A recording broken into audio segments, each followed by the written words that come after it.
नमस्कार सभी को। आज के वीडियो में हम पढ़ने वाले हैं मेगालोब्लास्टिक एनीमिया।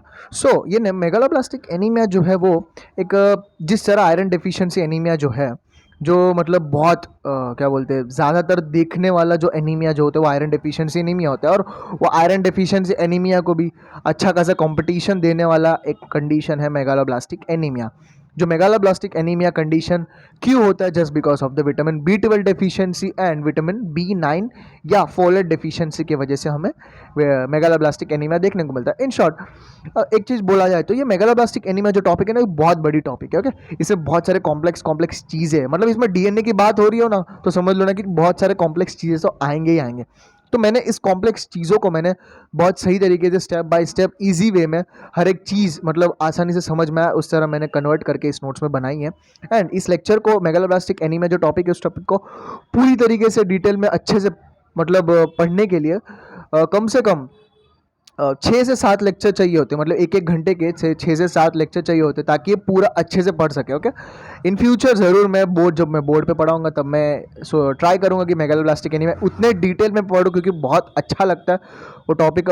जब हम टॉपिक को डिटेल में पढ़ते हैं तो बहुत मज़ा आता है। मतलब बहुत सारे चीज़ें हैं ना, कोरिलेट होकर। मेडिकल साइंस में क्या होता है कि हर एक सब्जेक्ट जो है वो एक दूसरे के साथ कोऑर्डिनेशन होकर चलता है, तो उस कंडीशन में बहुत मज़ा आता है। एक सब्जेक्ट पढ़ते पढ़ते दूसरा सब्जेक्ट भी हमें पता चल जाता है, तो वो बहुत मज़ा आता है पढ़ने में। तो उस चक्कर में मेगालोब्लास्टिक एनीमिया पढ़ने के 6 से 7 लेक्चर लगते हैं। बट हम देखते हैं यूट्यूब पे और बहुत सारे जगह इस टॉपिक को सिर्फ 10 या 15 मिनट में, 8 मिनट में, 6 मिनट में, कोई आधे घंटे में इस तरह इस टॉपिक को पूरा खत्म करते हैं। But it's not possible. But try करते हैं पूरा टॉपिक मतलब इन डिटेल, ज़्यादा डिटेल भी नहीं, मतलब जो जो पॉइंट इंपॉर्टेंट है और साथ साथ में पूरी कंसेप्ट जो मेगालोब्लास्टिक एनीमिया क्यों होता है वो पूरा कंसेप्ट में एक ही या 2 पार्ट में मैं पूरा ख़त्म करके दिखाऊंगा। ओके, मेगालोब्लास्टिक एनीमिया मतलब हम ये जो वीडियो होगा वो नॉट ओनली मेगालोब्लास्टिक एनीमिया ही है, बट उसका जो रीज़न है, जो कॉज है फोलेट डेफिशिएंसी, ये पूरा वीडियो जो है फोलेट डेफिशिएंसी के ऊपर होने वाला है। फिर फोलेट डेफिशिएंसी के ऊपर, फिर उसके बाद विटामिन B12 डेफिशिएंसी के ऊपर, फिर एक पर्निशियस एनीमिया के ऊपर एक वीडियो बनेगा। वो छोटा टॉपिक है। ओके, तो हम पढ़ते हैं। Okay, let's start the topic. Megaloblastic anaemia are disorders caused by the impaired DNA synthesis. DNA के सिंथेसिस सही से नहीं हो रहा है यहाँ पे, इस वजह से ये मेगालोब्लास्टिक एनीमिया। मतलब जो इम्पेयर्ड डीएनए सिंथेसिस किस में नहीं हो रहा है? जो रैपिडली डिवाइडिंग सेल्स होते हैं ना, जैसे कि बोन मैरो के अंदर जो सेल्स होते हैं वो रैपिडली डिवाइड होते हैं। ओके, और साथ साथ में जो अपने म्यूकोसल मेम्ब्रेन है, म्यूकोसल मेम्ब्रेन के जो सेल्स होते हैं वो रैपिडली डिवाइड होते रहते हैं। उन कंडीशन, वो जो रैपिडली डिवाइडिंग सेल्स होते हैं उनमें सही तरीके से देखो डिवीजन होने के लिए डीएनए सही से काम करना, डीएनए सही तरीके से उसके प्रिकर्सर सारे सही तरीके से डेवलप होना ज़रूरी है। मगर उस वहीं पे दिक्कत आ जाए तो वो सेल सही से डेवलप नहीं हो पाएंगे। तो इस कंडीशन में क्या होता है, क्यों डीएनए सही से सिंथेसिस नहीं हो पाता? Just because of the folate deficiency and vitamin B12 deficiency. Folate को विटामिन B9 से भी जाना जाते हैं। ओके, बहुत इंपॉर्टेंट है। मेगालोब्लास्टिक एनीमिया क्यों देखने को मिलता है? Just because of the vitamin B12 and folate deficiency के बारे में वजह से। Okay, and this deficiency leads to and give rise to the anaemia. And ये एनीमिया हम देखते हैं कैसे ये एनीमिया को करते हैं, मतलब एनीमिया कैसे हुआ। एंड मैक्रो ओवेलोसाइटिक रेड सेल्स, मतलब मैक्रो ओवेलोसाइटिक रेड सेल मतलब जो नॉर्मल साइज है, नॉर्मल आरबीसी किस तरह दिखता है? बाइकॉनकेव शेप होता है। इससे ये एकदम गोल गोल ओवल शेप दिखने को मिलते हैं, नॉर्मल साइज से बड़ा ओवल शेप में दिखने को मिलती है, जिसकी वजह से अपने स्प्लीन का जो पल्प है उसमें से घुसकर वो सही से निकल नहीं पाते, उसकी वजह से ब्रेक डाउन हो जाता है। ओके, जिसकी वजह से हमें एनीमिया देखने को मिलता है। ओके, एंड इसकी वजह से अब समझ लो बॉडी में एनीमिया हो रहा है, मतलब ब्लड की हीमोग्लोबिन की कमी है। इसकी वजह से अपने बोन मैरो के ऊपर प्रेशर आता है। जैसे कि स्कूल में या कॉलेज में कोई स्टूडेंट के रिलेटेड प्रॉब्लम हो या कोई प्रोफेसर के रिलेटेड या टीचर के रिलेटेड प्रॉब्लम हो, तो प्रेशर किसके ऊपर जाता है? प्रिंसिपल के ऊपर जाता है, डीन के पास जाता है जो भी प्रेशर है। तो ओके, तो वैसे ही प्रेशर पूरा बोन मैरो के ऊपर चला जाता है। Bone marrow shows intense erythroid hyperplasia. तो बोन मैरो के ऊपर जैसे प्रेशर आएगा, प्रिंसिपल के ऊपर जैसे प्रेशर आएगा, वो तुरंत ही एक्शन लेगा। वो सोचेगा कि पहले मुझे प्रॉब्लम सॉल्व करनी है। वो होशियारी नहीं मारेगा कि ये करो वो करो, पनिशमेंट वाला काम नहीं करेगा। पहले वो प्रॉब्लम समझेगा, फिर तुरंत ही वो एक्शन लेगा, सॉल्यूशन ढूंढेगा। तो वैसे ही बोन मैरो का सॉल्यूशन क्या है? बोन मैरो एकदम गांडा जैसा सॉल्यूशन निकालता है। जैसे कि इरिथ्रोइड हाइपरप्लेसिया, वो तुरंत ही प्रेशर लेता है, मतलब जैसे प्रेशर लेकर वो ज़्यादातर, अब मेरे को पहले से डेफिशिएंसी है विटामिन B12 एंड फोलेट की डेफिशिएंसी पहले से ही है, तो पहले डेफिशिएंसी की वजह से ही तो सही से आरबीसी निकल नहीं पा रही, इसीलिए तो हमें एनीमिया देखने को मिला।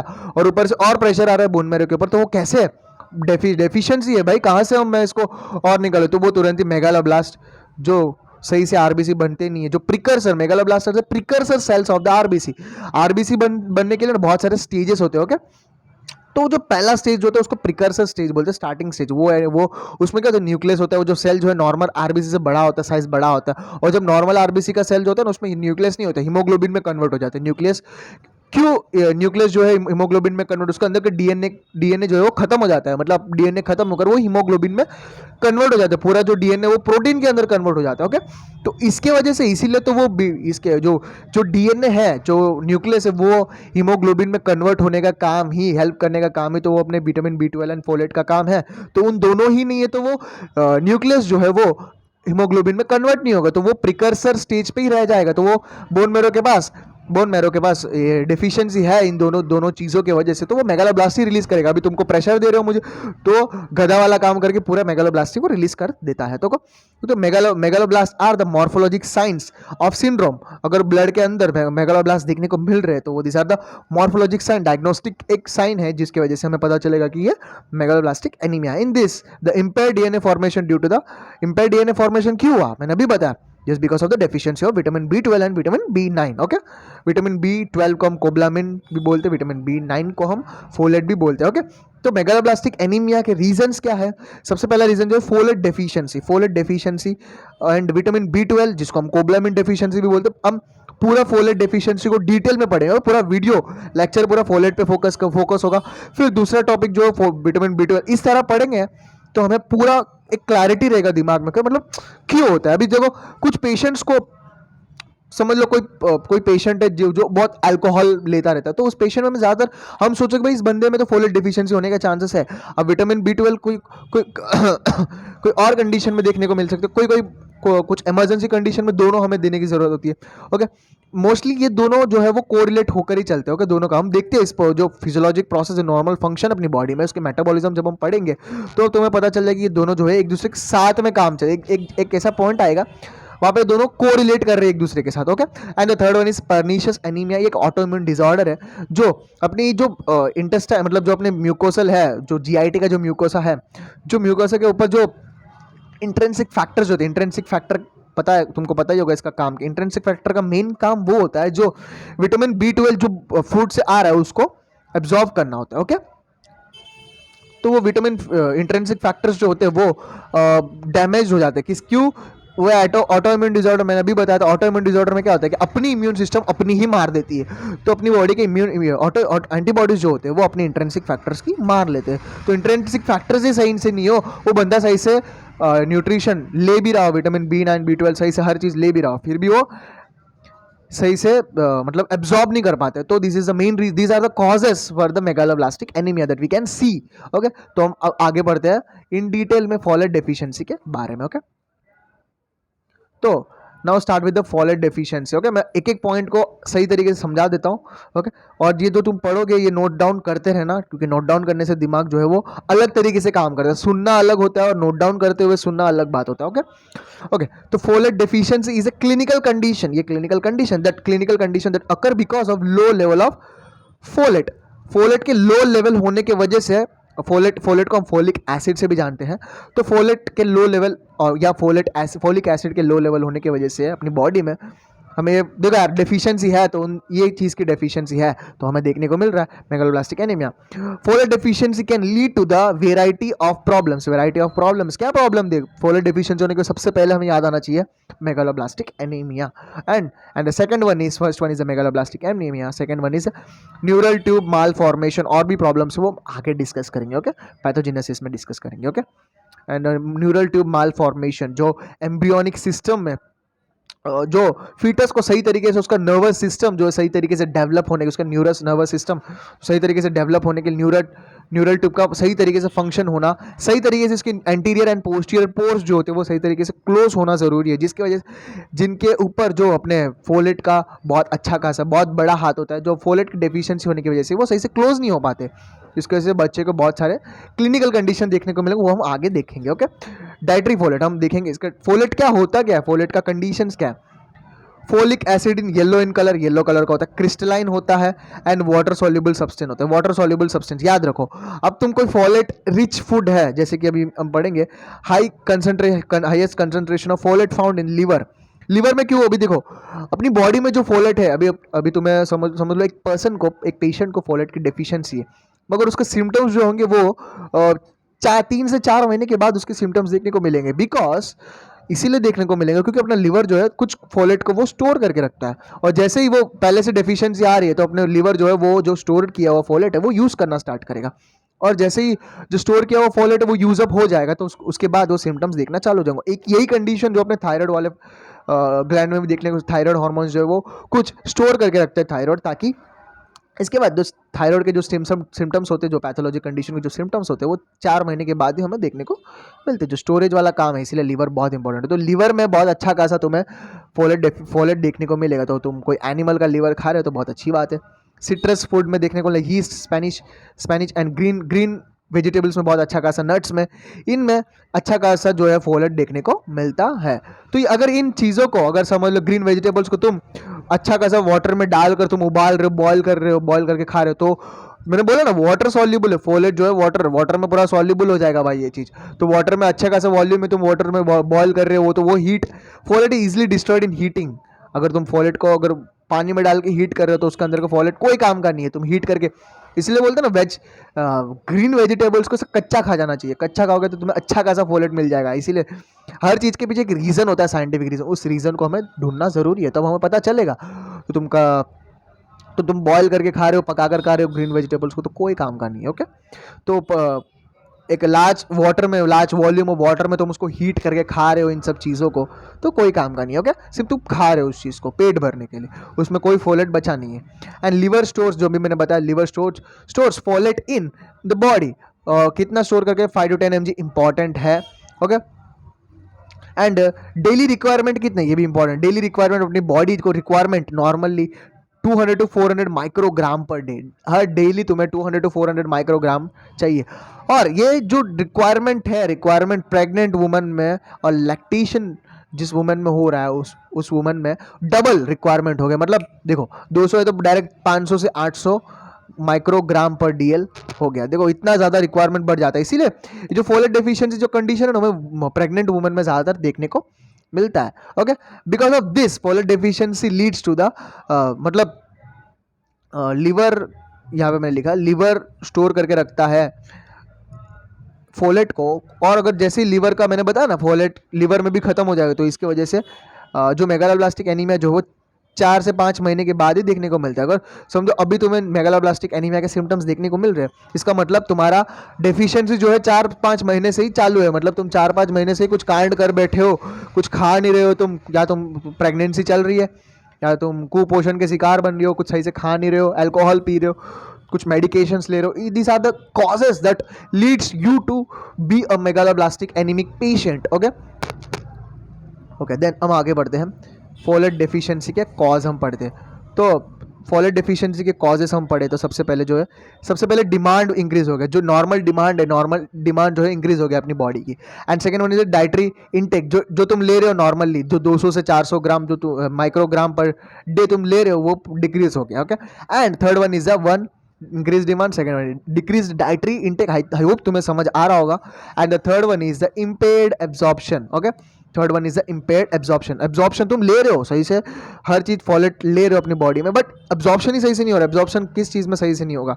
ओके, कुछ तुम मेडिकेशंस ले रहे हो, मेडिकेशन बीच में इंटरप्ट करके, वो हम आगे पढ़ेंगे, वो इंटरप्ट करके वो सही से एब्जॉर्ब नहीं होने दे रहे। तो देखो, तो normally we have 2 to 4 months of folate supply in the body. मतलब वो हमें पता है नॉर्मली 2 से 4 महीने का फॉलेट तो अपनी बॉडी में पहले से ही पड़ा है। Okay, and folate deficiency quickly seen in pregnant. Folate quickly, यहाँ पे मैंने वर्ड लिखा है क्विकली ये जो फॉलेट है, क्योंकि तुरंत ही प्रेग्नेंट वुमन में फॉलेट जो है वो रिक्वायरमेंट बढ़ जाता है प्रेग्नेंट वुमन में। ओके, तो डिमांड इंक्रीज, सबसे इंपॉर्टेंट चीज़ ये है, अगर कोई प्रेग्नेंट वुमन में फॉलेट डेफिशिएंसी मिल रहा है तो तुरंत ही उसे तुम सप्लीमेंट्स दोगे फॉलेट के, या तुम न्यूट्रिशनल सपोर्ट तो देना ही देना है। प्रेगनेंसी के टाइम पे एक प्रेग्नेंट वुमन को फॉलेट के सप्लीमेंट्स या अथवा न्यूट्रिशनल सपोर्ट तो देना ही होगा। Okay, and the second one is the decrease intake. People who are extremely restricted diet for longer period. बहुत लोग डाइट करते हैं ना, डाइट करते हैं और कोई मतलब कुछ ऐसे एरियाज होते हैं वहाँ पे खाना, कुछ कुछ लोग दो दो तीन तीन तक दिन तक खाना खाते नहीं है, बच्चे बड़े लोग प्रेग्नेंट वुमेन वो खाना नहीं खाते because of their poverty, poor condition. Okay, तो उन कंडीशन में क्या होता है कि उनका जो इंटेक जो है वो कम हो जाता है, तो मतलब ये जो 2 से 4 वाला जो 4 महीनों का जो जो स्टोरेज है वो पूरा ख़त्म हो जाता है। Okay, and mostly folate deficiency seen in pregnancy. And देखो मैंने जो जो पॉइंट इंपॉर्टेंट है as a clinical point of view, तुम्हें ये पॉइंट ऑफ व्यू दिमाग में बैठ गया तो वो बहुत इंपॉर्टेंट है। तुम मतलब वाइवा में इजीली आंसर दे सकते हो, एग्जाम में लिख सकते हो, और तुम्हें क्लिनिकल देखो 3 तरीके से तुम्हें हेल्प हो जाएगा। ओके, तो इसीलिए ध्यान से सुनो प्लीज़।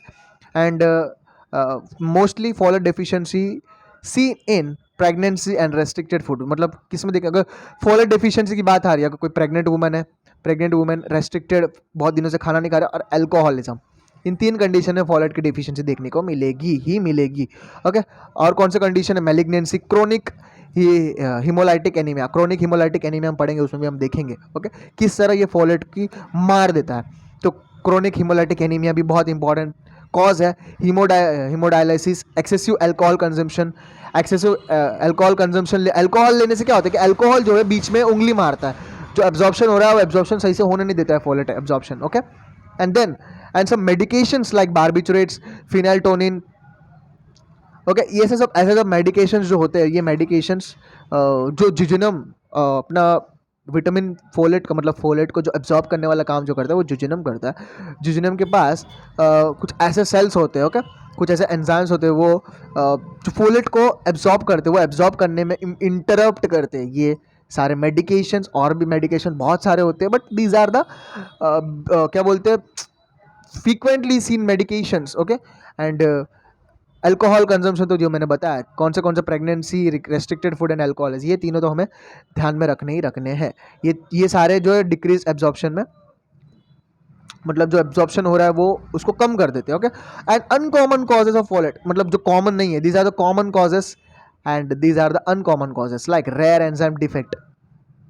रेयर एंजाइम डिफेक्ट जैसे कि डाईहाइड्रोफोलेट रिडक्टेस, इस एंजाइम की कमी होने की वजह से, Lesch Nyhan syndrome, hereditary orotic aciduria, refractory megaloblastic anaemia in myelodysplastic syndrome, MDS। तो ये नाम बहुत अजीब है, बट तुम्हें अनकॉमन कॉजेस में तुम्हें ये याद रखना है, डाईहाइड्रोफोलेट नाम इजीली याद हो जाएगा, हेरिडिटरी ओरोटिक एसिडूरिया, एंड ये वाला माइलोडिस्प्लास्टिक सिंड्रोम। तो these are the uncommon causes जिसमें हमें फोलेट डेफिशिएंसी देखने को मिलता है। तो हम आगे बढ़ते हैं। फोलेट का जो नॉर्मल मेटाबॉलिज्म है वो हम देखते हैं, नॉर्मल मेटाबॉलिज्म जो ओके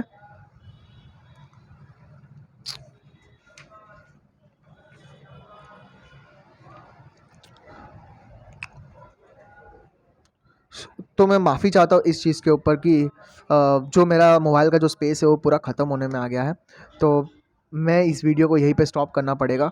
एंड इसका जो पार्ट 2 है बढ़ जाएगा, इस मतलब जो आगे का जो टॉपिक है वो मैं पार्ट 2 में इंक्लूड कर दूंगा, और ये जो वीडियो है मैं अपलोड कर दूंगा। Okay, sorry for that.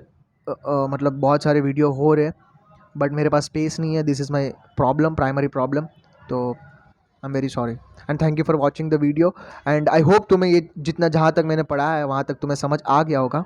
Okay, तो जो भी टॉपिक पढ़ रहे हो ध्यान से पढ़ो, और नोट डाउन करना बहुत इंपॉर्टेंट है। मतलब पूरा सेम टू सेम लिखने की भी ज़रूरत नहीं है, जो चीज़ तुम्हें इंपॉर्टेंट लगता है, ये चीज़ से मुझे ये पूरा टॉपिक याद आ जाएगा, वो पॉइंट नोट डाउन करो। ओके ओके, शॉर्टली तुम्हें नोट डाउन करोगे तो भी चलेगा, तो वो चीज़ें तुम्हें याद होना ज़रूरी है। Okay, thank you.